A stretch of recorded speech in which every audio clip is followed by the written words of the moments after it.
نے آپ پر بھی روزے جو ہے وہ فرض کیے. اور نبیوں کا کرم صلی اللہ علیہ وسلم فرمایا کرتے تھے اللہ نے سابقہ انبیاء کو روزوں کا تحفہ دیا، لیکن ان میں سے جو مجھے سب سے زیادہ پسند روزے ہیں وہ صوم داؤدی. صوم داؤدی آج کے روز وہ کیسے تھے؟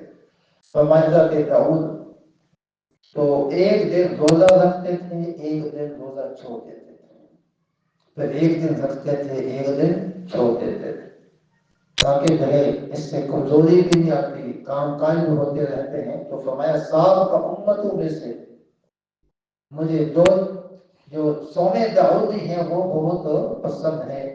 تو یہ تب کی بات ہے جب ابھی تک مسلمانوں پہ روزے فرض نہیں ہو گئے تھے. اس کے بعد حضرت عیسیٰ کلیم اللہ، عیسیٰ روح اللہ، اللہ نے آپ پر بھی روزے فرض کیے. مختلف روایات میں ملتا ہے.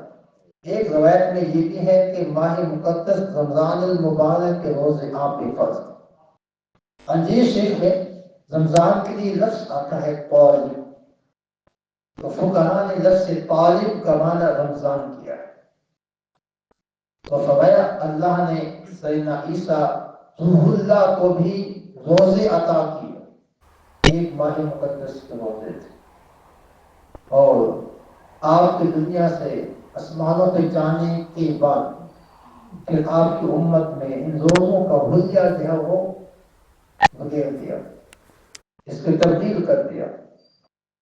تو ایک بادشاہ، عیسائیت کا بادشاہ تھا، وہ بیمار ہوا، اس نے منت مان لی، اللہ نے مجھے شفا دی، صحت دی، تو میں 30 کی بجائے اس میں 10 روزوں کا اضافہ کر دوں. تو تاریخ میں آتا ہے جب وہ صحت یاب ہوا اس نے پھر شریعت عیسوی کے اندر جو ہے تبدیلی کر دی. ایک ماہ کے روزے عیسائیت تھے، اس نے اس کے اندر 10 دنوں کا اضافہ کیا. پھر اور بادشاہ آیا، اس نے پھر 7 دنوں کا اضافہ کیا، 47 روزے. پھر تاریخ کے اندر ایک اور بادشاہ آیا، اس نے کہا کہ یہ 47 کیوں ہیں، 50 کیوں نہیں، اس نے 50 کر دیے، 3 کا اضافہ کر دیا. اب اس وقت عیسائیت کے اندر کتنے روزے ہیں؟ 50 دنوں کے. یہ تبدیلی جو ہے ہوتی آئی. الحمدللہ امت مسلمہ کا یہ اعزاز اور مقام ہے. ہماری نمازوں جتنی کہ الحمدللہ اتنی ہے، روزے اتنے ہیں، قرآن وہی ہے، ہماری شریعت کے احکامات نہیں بدلے، کیونکہ اللہ نے خود فرمایا انا نحن نزلنا الذکر وانا له لحافظون، کہ ہم نے ہی اس قرآن کو نازل کیا، اس کے محافظ ہم خود ہیں. اب قرآن جو ہے شریعت کا مرکز اور محور ہے، مرکز اور محور ہے. تو تمام شریعتوں میں تبدیلی ہوتی آئی ہے، لیکن شریعت محمدیہ وہ شریعت ہے جو آج بھی جامع انداز میں موجود ہے. ان میں سے ایک مثال جو ہے وہ روزوں کی ہے. تو صحابہ کرام بھی ایک ماہ مقدس رمضان المبارک کے روزے رکھتے تھے. آج ہم بھی الحمدللہ ایک ماہ مقدس رمضان المبارک کے روزے رکھتے ہیں.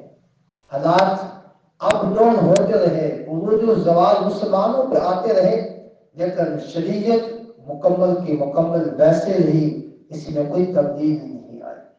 تو میں گفتگو کر رہا تھا رمضان المبارک جو ہے اللہ نے اس پہ ہمیں روزوں کو فرض کیا.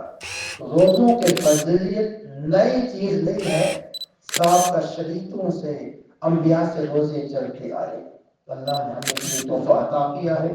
اللہ کی بارگاہ میں دعا ہے رب العزت اس ماہ مقدس کا ہمیں ادب و احترام کرنے کی توفیق عطا فرمائے، اس کے روزہ رکھنے کی توفیق عطا فرمائے.